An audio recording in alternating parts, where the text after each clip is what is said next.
Hello everybody, this is Shubham Chatrawat. और जैसे मैंने आपको बताया था कि एग्जाम के पहले मैं रियल पेपर आपके सामने रख दूंगा सेमेस्टर का 40 मार्क्स का। ये देखो 2022-23 का मार्क्स 40 का मैथ्स 1 का क्वेश्चन पेपर है, 9th स्टैंडर्ड महाराष्ट्र बोर्ड। तो इसका फुल क्वेश्चन पेपर, पूरे क्वेश्चन पेपर का सॉल्यूशन अभी मैं आपके सामने रखने वाला हूँ। Let's begin without wasting time 9th standard maths science semester 1 का question paper with solution Maharashtra board. सबसे पहले आप क्वेश्चन पेपर देख लो, ऊपर से इस तरीके से आपको क्वेश्चन पूछे जाएंगे। देखो क्वेश्चन 1 पेपर 1, ये फॉर्मेट आपका 2 है और ये 3rd है। टोटल क्वेश्चन 5 तक आपको सवाल पूछे जाएंगे इस तरीके से। Let's begin with solution. Question number 1A आपको पूछे जाएंगे MCQ। तो यहाँ पे देखो पहला पूछा हुआ है विच ऑफ द फॉलोइंग, एक मिनट पेन ले लेते हैं अपना बढ़िया वाला पेन ले लेते चलो। Which of the following is collection of set, इनमें से कौन सा एक्चुअल सेट है। Clever children in the class, क्या ये सेट बन सकता है? नहीं, हम नहीं बता सकते यार। मेरे अकॉर्डिंग कोई दूसरा बच्चा क्लेवर होगा, मैथ्स के टीचर के अकॉर्डिंग कोई दूसरा बच्चा, साइंस के अकॉर्डिंग कोई दूसरा बच्चा क्लेवर होगा। तो यहाँ पे हम क्लेवर बॉय तो बता नहीं सकते, इसका सेट कभी बन नहीं सकता है। स्ट्रॉन्ग फोर्ट ऑफ महाराष्ट्र, नहीं बता सकते यार कौन सा स्ट्रॉन्ग है, तुलना ही नहीं कर सकते यार, सब फोर्ट अपने आप में यूनिक है। ह्यूमन सेंसरी ऑर्गन्स, हाँ इसका एक हमारा सेट बन सकता है। आईज नोज ईयर जितने भी सेंसरी ऑर्गन है इसका एक प्रॉपर सेट बन सकता है। तो यहाँ पे हमारा आंसर हो जाएगा सी। तो देखो यहाँ पे मैंने आंसर दे देखा आपको, पहले का क्या दिखा सी। एग्जाम में भी सेम आपको इसी तरीके से लिखना है। 2022 का क्वेश्चन 22-23 का क्वेश्चन पेपर है, इसको अच्छे से कर लेना पेपर के पहले तैयारी। Let's begin next question. Which of the following is irrational number. Irrational number क्या होता है? जो डेसिमल के बाद कभी खत्म नहीं होता है। सामने दिख रहा है ऑप्शन नंबर ए में, देखो लास्ट में डॉट डॉट दे रखा है और कोई रिपीटेशन भी नहीं है यहाँ पे। तो this is your irrational number, बाकी सारे के सारे रेशनल नंबर है। तो यहाँ पे आंसर हो जाएगा आपका A. Next, what is the degree of polynomial, इस पॉलिनोमियल की डिग्री क्या है। देखो ये पॉलिनोमियल के आगे कोई वेरिएबल नहीं है, मतलब वेरिएबल नहीं है, इसका मतलब वेरिएबल की पावर कितनी होगी? 0। तो यहाँ पे इस पॉलिनोमियल की डिग्री कितनी हो गई? 0, क्योंकि कोई वेरिएबल ही नहीं, इसका मतलब वेरिएबल का पावर हो जाएगा 0। नेक्स्ट क्वेश्चन, तो यहाँ पे हमारा आंसर हो जाएगा डी, 4th वाला। पी सेट दे रखा है, क्यू सेट दे रखा है और बोलता है इंटरसेक्शन निकालो। मुझे बताओ इंटरसेक्शन का मतलब क्या होता है? देखो इंटरसेक्शन का मतलब होता है कॉमन एलिमेंट। मुझे बताओ पी और क्यू के अंदर आपको कोई भी कॉमन एलिमेंट दिख रहा है क्या? नहीं दिख रहा, मतलब ये सेट कैसा होगा? एम्प्टी होगा। एम्प्टी सेट को कैसे रिप्रेजेंट करते हैं? 5 से। तो ये हो गया हमारा आंसर। तो ऑप्शन नंबर बी, यहाँ पे ऑप्शन नंबर बी आपको इस तरीके से सुंदर तरीके से लिखना है, ठीक है ना। नेक्स्ट, पूरा सॉल्यूशन मैं बता रहा हूँ आपको 1 by 1। आपको ये सेट दे रखा है, इसको किसके फॉर्म में लिखना? लिस्टिंग मेथड के फॉर्म में। लिस्टिंग मेथड मतलब क्या? एलिमेंट को लिखना and each element is separated by the comma. तो यहाँ पे देखो एलिमेंट बी, फिर कॉमा, फिर ओ, फिर कॉमा, फिर आई, फिर कॉमा, फिर एस, ए, आर। ध्यान रखना यहाँ पे अगर एस कैपिटल है तो यहाँ पे भी आपको एस कैपिटल निकालना है, ए कैपिटल निकालना, आर कैपिटल निकालना, स्मॉल मत निकालना गलती से भी। Now next question, right the following number in P by Q form. देखो अगर आपको ये नंबर यहाँ पे 0.12 दे रखा है तो आपको ये मेथड से करना है, क्योंकि टीचर करेक्शन कर देती है कभी कभी। तो अगर आपको बोला टीचर ने कि ये ऊपर बार है, गलती से प्रिंटेड नहीं, तो आपको इस मेथड से करना। क्या करना है? 0.12 बार है तो आपको मल्टीप्लाई करना 100 से, तो ये पॉइंट जो है यहाँ पे शिफ्ट हो जाएगा, यहाँ पे शिफ्ट हो जाएगा देखो, और ये हो जाएगा 12 पॉइंट। और पीछे आपको पता बार है तो और कितने भी 12 लगा सकते हैं, मैंने 2 12 लगा के और बार लगा दिया। अब मैं इस क्वेश्चन इक्वेशन 2 को इक्वेशन 1 में से माइनस करूंगा, तो 100 में से मैं x माइनस कर दिया, तो 100 में से x माइनस कर दिया। 12.12 बार में से 0.12 बार माइनस किया तो कितना बचा? 12 बचा। ये बार बार कैंसिल हो जाएगा पीछे वाला पूरा। ये 99 मल्टीप्लाई में इधर आके हो जाएगा डिवाइड। अगर बार हुआ तो आपका ये आंसर आना चाहिए, अगर बार नहीं हुआ तो 0.12 को आप लिख सकते हो 12/100। ये पॉइंट को आप इधर शिफ्ट कर दो और डिवाइड बाई 100 कर दो, तो सेम बात है, कोई चेंजेस नहीं होता उसके अंदर, करेक्ट है। अब 12 को आप फैक्टराइज करो, तो 12 को फैक्टराइज कर सकता हूँ 3 × 2 6, 6 2 12 कर सकता हूँ, और 100 को कर सकता हूँ 25 × 2 × 2, 2 से 2 कैंसिल, देखो ये 2 से ये 2 कैंसिल, 3/25, दिस इज आंसर 3/25। तो आप अपने according to your school, according to your teachers, you can modify this answer. Okay, next question, let's move forward. When the x is 1, what is the value of polynomial. जब x का value 1 है तो polynomial का value क्या होगा? Simple है, ये आपको पॉलिनोमियल दे रखा है, यस ये दे रखा है, देखो यहाँ पे आपको पॉलिनोमियल दे रखा है। क्या करना है? जहाँ जहाँ x लिखा आपको वहाँ क्या पुट करना है? 1 पुट करना है। देखो जहाँ पे x था वहाँ पे मैंने क्या पुट कर दिया? देखो यहाँ पे 1 पुट कर दिया। यहाँ पे x था, मैंने क्या पुट कर दिया? देखो 1 पुट कर दिया। अब मुझे बताओ 1 का स्क्वायर क्या होता है? भैया 1 ही होता है। 1 का स्क्वायर क्या होता है? 1 ही होता है। 3 × 1 3, 3 × 1 3, 3 3 6, जय माता दी। तो यहाँ पे x = 1 पे वैल्यू कितना आ गया? पॉलिनोमियल का 6 आ गया, हो गया खत्म। अब बोला 3.3 और 3.7 के बीच में आपको कोई भी 2 रेशनल नंबर बताना है। देखो 3 यहाँ पे होगा, 4 यहाँ पे होगा, तो 3.3 यहाँ पे होगा और 3.7 यहाँ पे होगा। 3.3 के बाद में आपको सामने दिख रहा है यार 3.4 आएगा, 3.5 आएगा, 3.456 आएगा, कितने भी नंबर आप लिख सकते हो, लेकिन इन दोनों के बीच के, तो आंसर ये हो गया आपका, ठीक है ना। नेक्स्ट, नेक्स्ट क्वेश्चन यहाँ पे दे रखा है, आपको सबसे पहले फाइंड करना ए कॉम्प्लीमेंट। देखो ये आपको दिख रहा है Venn diagram, yes A complement मतलब ए को छोड़ के सारे एलिमेंट, ए का एक भी एलिमेंट आपके आंसर में नहीं आना चाहिए। तो मतलब क्या क्या आ जाएगा, देखो 5 आएगा, 6 आएगा, 5 आ जाएगा, 6 आ जाएगा, 7 आ जाएगा, 8 आ जाएगा। 3 और 4 क्यों नहीं आएगा, क्योंकि देखो 3 और 4 बी के अंदर तो है, लेकिन उसके ये देखो ये बी है ना अपना सेट, ये सेट बी है ना, बी के अंदर तो है, लेकिन उसके साथ साथ किसके अंदर है, ए के अंदर भी है। तो हम 3 और 4 को यहाँ पे इन्वॉल्व नहीं करेंगे, इस बात का ध्यान रखना आपको, ठीक है ना। नेक्स्ट तो हो गया 5 6 7। बी कॉम्प्लीमेंट में कौन कौन से आएगा, 1 आएगा, 2 आएगा, 7 आएगा, 8 आएगा, 3 4 और 5 6 नहीं आएगा, ठीक है ना। तो ये हमारा सेट बी एक्चुअली यहाँ पे प्रिंट नहीं किया, तो ये ध्यान रखना बी, ठीक है ना। इस तरीके से बी कॉम्प्लीमेंट भी हमारा हो गया, देखो ये बी कॉम्प्लीमेंट हो गया यहाँ पे। अभी यूनिवर्सल सेट में क्या आएगा, जितने भी एलिमेंट सारे के सारे यहाँ पे आ जाएंगे, ठीक है। और ए इंटरसेक्शन बी में क्या आएगा, कॉमन एलिमेंट, मतलब दोनों सेट के बीच में ए और बी के बीच में कौन से कॉमन एलिमेंट बताओ, ये 3 और ये 4, ठीक है। तो ये भी हमारा आंसर हो गया। नेक्स्ट आपको मल्टीप्लाई करना है इसका सिंपल तरीके से, तो पहले क्या करोगे, √2 इंटू √8 करोगे, देखो एरो करके दिया हुआ मैंने, फिर √2 इंटू √18 करोगे। देखो दोनों के अंदर रूट है, दोनों एक घर के अंदर जा सकते हैं, दोनों के अंदर रूट है, दोनों एक घर के अंदर जा सकते हैं, गए 2 8 जा 16, 2 18 जा 36 हो गया। मुझे बताओ 16 का रूट क्या होता है, 16 का रूट होता है 4, क्योंकि 4 का स्क्वायर 16 होता है, करेक्ट है। 36 का रूट क्या होता है 6, 4 और 6 क्या होता है 10, तो देखो 10 आ गया, मतलब हमारा आंसर सही है यार। कितना ईजी सवाल पूछ रहे हैं ये लोग, ठीक है। नेक्स्ट क्वेश्चन आपको पूछा है, right the appropriate polynomial in the boxes. पहला दिया है क्या है आपको, मोनोमियल। मोनोमियल मतलब वो पॉलिनोमियल जिसके अंदर सिर्फ सिंपल है, सिंगल। तो देखो x² ये अकेला ही है ना, एक ही एलिमेंट है ना, तो इधर ये मोनोमियल में आ सकता है। ये 5x ये भी सिंगल एलिमेंट है, तो ये x² और ये 5x दोनों मोनोमियल के अंदर आएगा। यहाँ पे टीचर थोड़ा गड़बड़ करेगी, आप उससे झगड़ना पड़ेगा, ठीक है, दोनों आएगा, ध्यान रखना। फिर यहाँ पे बाइनोमियल, बाइनोमियल मतलब 2 एलिमेंट, मतलब प्लस या माइनस से सेपरेट हो सकते हैं। तो यहाँ पे देखो x + 7 बाइनोमियल है, फिर 3x² + 5x बाइनोमियल है, तो ये बाइनोमियल में दोनों आ जाएंगे, ठीक है ना। फिर यहाँ पे क्या लिखा हुआ, क्वाड्रेटिक पॉलिनोमियल। देखो क्वाड्रेटिक मतलब वो पॉलिनोमियल जिसका डिग्री 2 होता है। तो मुझे बताओ यहाँ पे डिग्री 2 वाले कौन कौन से हैं, देखो x² है, यस है, और फिर यहाँ पे कौन सा है, ये 3x² + 5x है, तो दोनों आ जाएगा क्वाड्रेटिक पॉलिनोमियल में। लीनियर पॉलिनोमियल, लीनियर पॉलिनोमियल जिसका वेरिएबल का डिग्री कितना होता है, मैक्सिमम 1 होता है। तो यहाँ पे देखो ये देखो यहाँ पे x का डिग्री कितना 1, तो ये आ जाएगा। और यहाँ पे देखो ये 5x का डिग्री मतलब x का डिग्री कितना 1, तो ये भी आ जाएगा। क्लियर है, कितना अच्छे तरीके से सॉल्यूशन मिल रहा है भैया, जल्दी करते रहो और इस एग्जाम की प्रैक्टिस कर लेना। डिस्क्रिप्शन में और भी बहुत सारे पेपर की लिंक दी है। अगर आप मैथ्स में अच्छे से अच्छा स्कोर करना चाहते हो, कॉन्सेप्ट क्लियर करने जाते हो, मैं बोल रहा हूँ जाके वो वीडियो देख लो सारे सारे मैथ्स के सारे, ठीक है ना।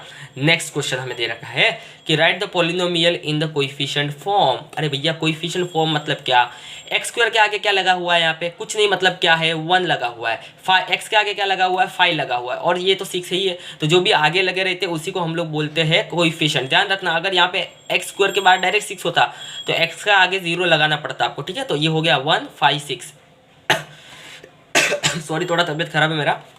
नेक्स्ट सेकंड वाला, अभी यहाँ पे बोला आपको decide whether the set A and B are equal. आपको पता ना कि सेट ए और बी बराबर है कि नहीं। तो पहले मुझे बताओ यहाँ पे ए के लिए क्या लिखा हो, A is a even prime number. ऐसा कौन सा नंबर है जो इवन भी है लेकिन प्राइम नंबर भी है, 2 है, ओनली 2। तो ए को हम लोग नॉर्मल लिस्टिंग फॉर्म में लिखने जाएंगे तो कैसा लिखेंगे, यहाँ पे 2 आ जाएगा, और बी तो आपको पहले 2 दे ही रखा है। अभी क्या है, दोनों सेट के अंदर नंबर ऑफ एलिमेंट भी सेम है, कितने दोनों में, एक ही एलिमेंट है दोनों में, और जो एलिमेंट है वो भी कितना है 2 2 है, दोनों के अंदर कितना है 2 2 है। तो हम बोलेंगे both set are same because that element set are set to be equal. Element same होने की वजह से हम दोनों सेट को क्या बोलेंगे, बोथ सेट आर इक्वल। अब इसको क्या करना है, आपको रेशनलाइज करना है। रेशनलाइज करने का मतलब क्या होता है कि देखो नीचे √7 है, ऊपर नीचे √7 से मल्टीप्लाई कर दो। √7 इंटू √7 कितना होता है, √7 इंटू √7 होता है 7, और 2 इंटू √7 कितना होता है 2 √7। हो गया अपना आंसर। जय माता दी। Next move forward. सब्सक्राइब नहीं किया सब्सक्राइब कर लो यार, बड़ा ज़रूरी है। हाँ नेक्स्ट क्वेश्चन क्या दिया यार, ओके ओके सेम रिपीट तो नहीं हुआ, नहीं नहीं नहीं नहीं राइट। तो ओके ओके ओके यहाँ का देखो ये 4th क्वेश्चन अभी थोड़ा रह गया, तो इसको भी यहाँ पे कर लेते हैं।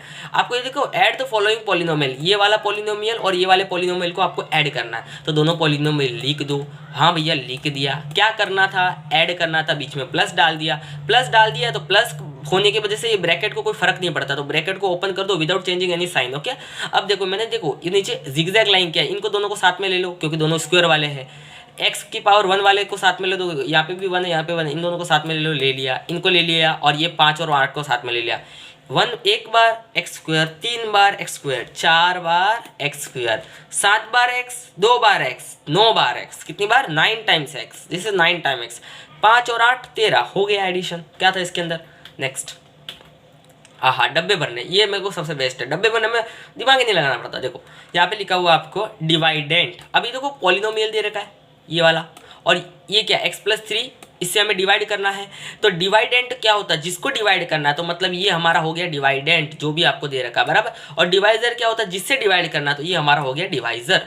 अब रूट क्या होता है, जो भी डिवाइजर होता है उसको कितना पुट कर दो, -3 पुट कर दो। एक्चुअली हमें रिमाइंडर थ्योरम लगाना और रिमाइंडर फाइंड करना है। तो जो भी आपको डिवाइजर दिया है उसको किसके बराबर कर दो, 0 के बराबर। और x+3, तो +3 इधर आके कितना हो जाएगा, -3।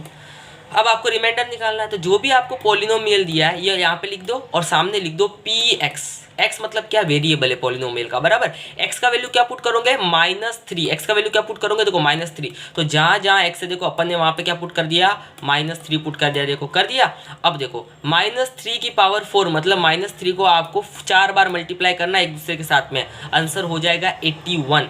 -3 का स्क्वायर सभी को पता होगा 9, -9 नहीं होता, स्क्वायर हमेशा निगेटिव नंबर का पॉजिटिव होता है, ध्यान रखना, ठीक है ना।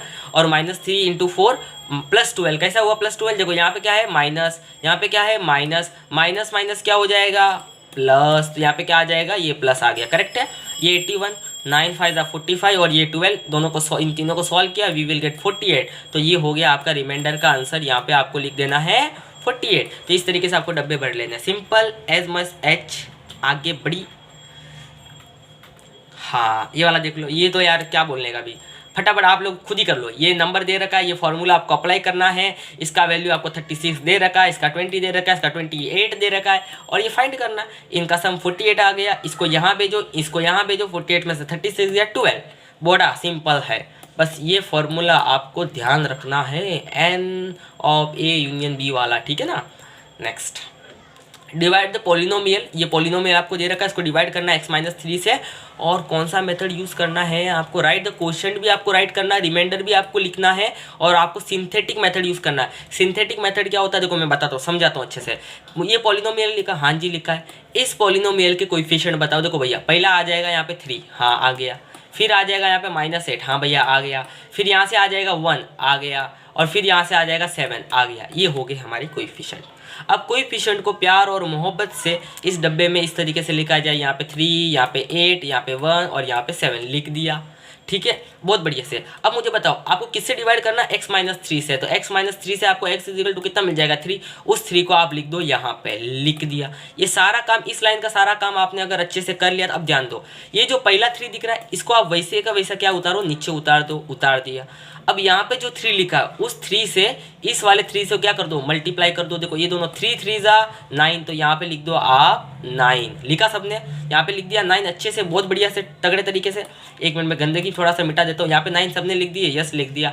अभी देखो -8 और 9 है, 9 और 8 कितना बचेगा, 1। 9 में से 8 गया कितना बचा, एक बड़ा कौन है, 9, तो प्लस 1 और 3 कितना बचा, 4। देखो एक आया यहाँ पे। अब ये 1 और ये 3, 1 × 3 कितना हो जाएगा, 3, यहाँ पे लिख दो। अब मुझे बताओ 1 और 3 कितना हो गया, 4।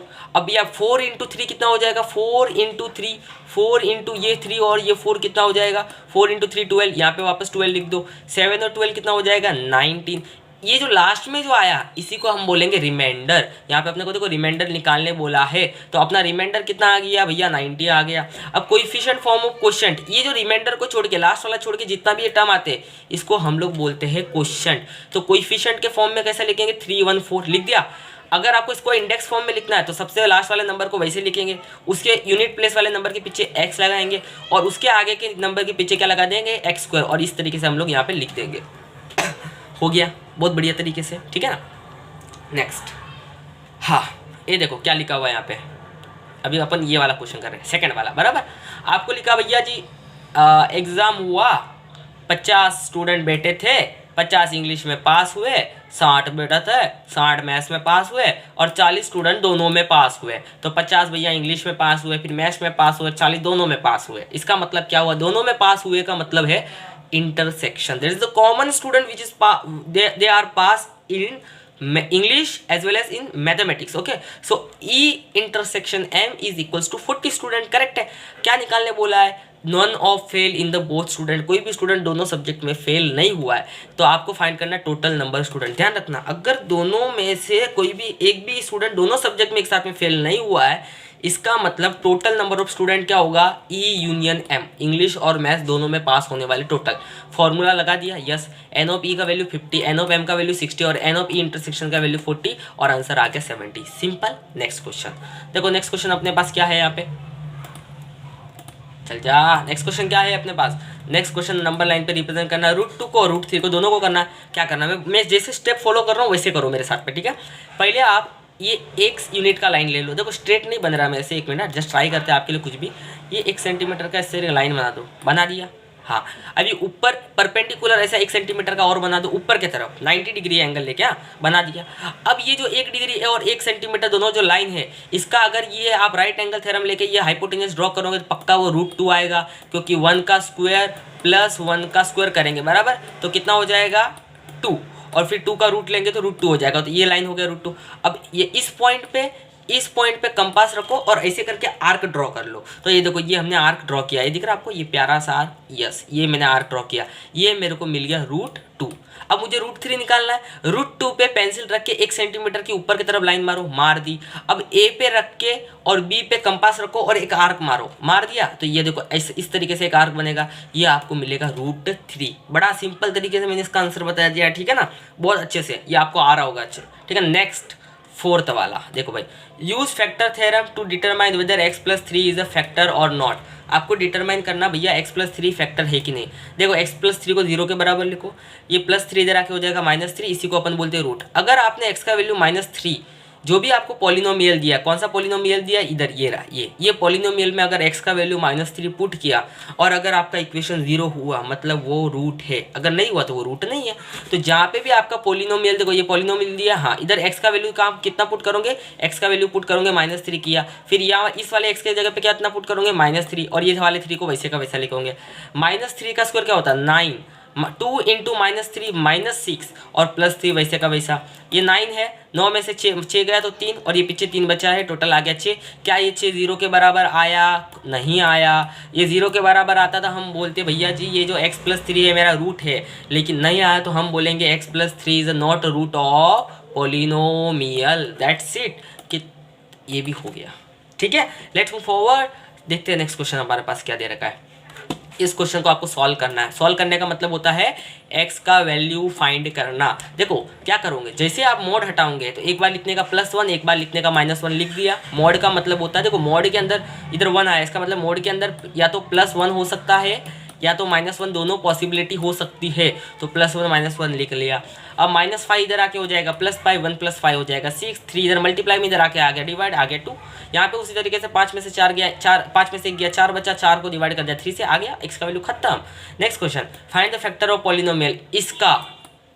इसका तरीका मैं बता रहा हूँ, इसका तरीका डिस्क्रिप्शन में दे रखा है कि किस तरीके से फैक्टर फाइंड किए जाते हैं किसी भी क्वाड्रेटिक इक्वेशन के, वो जाके वीडियो देख लो। देखो क्वाड्रेटिक इक्वेशन का फैक्टर आना बड़ा ज़रूरी है, 9th हो, 10th हो, 11th हो या 12th हो, क्वेश्चन पीछा छोड़ेगा नहीं। तो मैं चाहता हूँ कि आप इसका कॉन्सेप्ट समझो अच्छे से, पूरे डिटेल में, ठीक है। और अगर आपको आता है तो मैं चाहूँगा कि डिस्क्रिप्शन में इसका फैक्टर का मुझे आंसर बताओ, देखते कितने लोग बता पाते हैं, ठीक है। Next, right the definition of singleton set. देखो सिंगलटन सेट क्या होता है, सिंगलटन सेट मतलब ऐसा सेट जिसके अंदर सिंगल एलिमेंट हो, खत्म। एग्जांपल, सेट लिख दो, उसके अंदर कोई भी एक नंबर लिख दो, मैंने लिख दिया 2, खत्म। फाइनाइट सेट बताओ, ऐसा सेट जिसके अंदर set contain finite number of element, मतलब इतने एलिमेंट जिनको हम लोग गिन सकते हैं, मतलब countable element. Example, set of letter in the India, मुझे बताओ इंडिया में जो भी लेटर उनको गिन सकते हैं ना, यस, आई मतलब एक लेटर, एन मतलब दूसरा लेटर, डी आई ए, खत्म। सही, हाँ एकदम बढ़िया तरीके से हो गया। फिर क्या लिखा, एम्प्टी सेट। एम्प्टी सेट मतलब खाली सेट। खाली सेट का मतलब क्या हो जाएगा, सेट कंटेनिंग 0 एलिमेंट, एक भी एलिमेंट नहीं प्रेजेंट होता है। ऐसा सेट कौन सा हो सकता है, देखो set of number less than 0। मुझे बताओ 0 से कोई भी नंबर पॉजिटिव हो सकता है, set of positive number less than 0, भाई कोई नहीं होगा। तो ये एम्प्टी सेट ही तो हुआ ना अपना, खत्म। आगे बढ़े तो नेक्स्ट क्वेश्चन अपन देखते हैं यहाँ पे क्या दे रखा है। नेक्स्ट क्वेश्चन अपन को दे रखा है क्वेश्चन 5 का पहला क्वेश्चन दे रखा है कि right the polynomial of coefficient. देखो पहले क्या लिखा, x³ लिखा, करेक्ट है। फिर क्या लिखा होगा, नहीं लिखा मतलब x² तो होना ही चाहिए, लेकिन 0 लगा देंगे। नहीं दिया अगर तो x दे रखा है, आगे कुछ नहीं दिया, 0 लगा देंगे और लास्ट में क्या लिखेंगे -2, करेक्ट है। अब यहाँ पे देखो x क्यूब क्या आगे से क्या आ गया 1 आ गया, इधर से 0 आ गया, इधर से 0 आ गया, इधर से आ गया -2 हो गया यहाँ पे, ठीक है। Right the following polynomial standard form, यहाँ पे देखो 1 2 3 दे रखा है, स्टैंडर्ड फॉर्म में लिखना, लास्ट वाले को तो हम वैसे का वैसे लिखेंगे, उसके सेकंड लास्ट के पीछे x लगाएंगे और थर्ड लास्ट के पीछे क्या लगाएंगे x² लगाएंगे। देखो 1 दे रखा है, 1 लिखने की जरूरत नहीं, अगर लिखोगे तो भी चलेगा, ठीक है। इस तरीके से आपको स्टैंडर्ड फॉर्म में लिखना है। लास्ट क्वेश्चन है हमारे पास, सिंप्लीफाई करना है। कैसे करोगे देखो 27 को लिख सकता हूँ 9 × 3, यस लिख सकता हूँ। 9 का क्यूब रूट क्या, स्क्वायर रूट क्या होता है, 9 का स्क्वायर रूट होता है 3, तो 9 3 बन के बाहर निकल जाएगा, यहाँ तक कोई दिक्कत है नहीं। अभी देखो 1/√3 है, इसको रैशनलाइज करूंगा, √3 से ऊपर नीचे मल्टीप्लाई कर दूंगा, 1 × √3 हो जाएगा √3 और √3 × हो जाएगा √3, तो √3 × √3 हो जाएगा 3 यहाँ पे, करेक्ट। इतना हो गया। अब देखो यहाँ पे √3 दिख रहा है, हाँ यहाँ पे √3 दिख रहा है, हाँ √3 निकाल दो कॉमन। अब बचा 11 + 1/3, क्रॉस मल्टीप्लाई करो तो 3 × 11 33, 33 + 1 34, तो ये हमारा आ गया यहाँ पे आंसर। इस तरीके से हमने पूरा 40 मार्क्स का पेपर डिस्कस किया भाई, 40 मार्क्स का पेपर डिस्कस कर लिया है। मैं बता रहा हूँ अगर ये एग्जाम में प्रैक्टिस करके नहीं जाता हूँ रिग्रेट रहेगा, क्योंकि कॉन्सेप्ट अंडरस्टैंडिंग सब कुछ मिल चुकी है। अभी तक आपने अपना सब्सक्राइब नहीं किया, सब्सक्राइब कर लो, सब्सक्राइबर कम है। और thank you so much for watching. Share करो, जितना कर सको शेयर करो, आग लगा दो। और एग्जाम में कितने मार्क्स मिलेंगे वो कमेंट सेक्शन में आकर जरूर बताना, ठीक है ना।